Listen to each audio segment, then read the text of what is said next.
कराची में मुहर्रमुल हराम के मरकजी जुलूस की सिक्योरिटी के इंतजामात मुकम्मल कर लिए गए। 8वीं, 9वीं और 10वीं मुहर्रमुल हराम की सिक्योरिटी के तहत नुमाइश से लेकर एम जिना रोड की मार्केट्स को कंटेनर्स लगाकर सील कर दिया गया है। जुलूस की सिक्योरिटी के लिए पुलिस, रेंजर्स और रजाकार खदमात सर अंजाम देंगे। इस बारे में जानते हैं बोल न्यूज़ के नुमाइंदे इरशाद संजरानी से, जो इस वक्त एम जिना रोड पर मरकजी जुलूस के रास्ते से रिपोर्ट कर रहे हैं। बताइएगा इरशाद।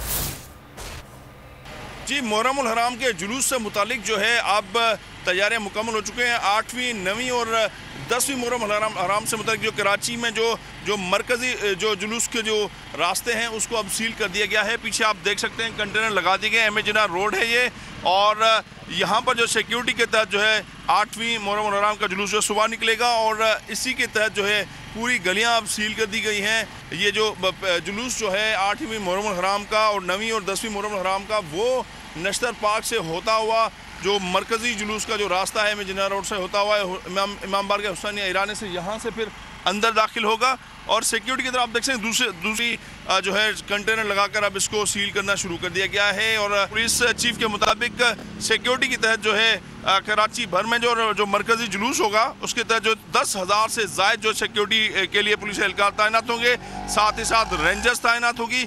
जो शार्प शूटर भी बड़ी जो बिल्डिंग्स हैं वहाँ पर तैनात की जाएगी। और एम जिना रोड पर मुकम्मल जो बिजनेस स्ट्रीट होती है वो 3 दिन के लिए बंद होती है, और आज से इसको सील किया जा रहा है। और कुछ देर के बाद यहाँ पर ट्रैफिक भी मुकम्मल तौर पर बंद होगी। जिसके पास पासेज होंगे गाड़ियों पे सिर्फ वो करने के लिए सब्सक्राइब करें और बेल दबाएं ताकि कोई खबर रह न जाए।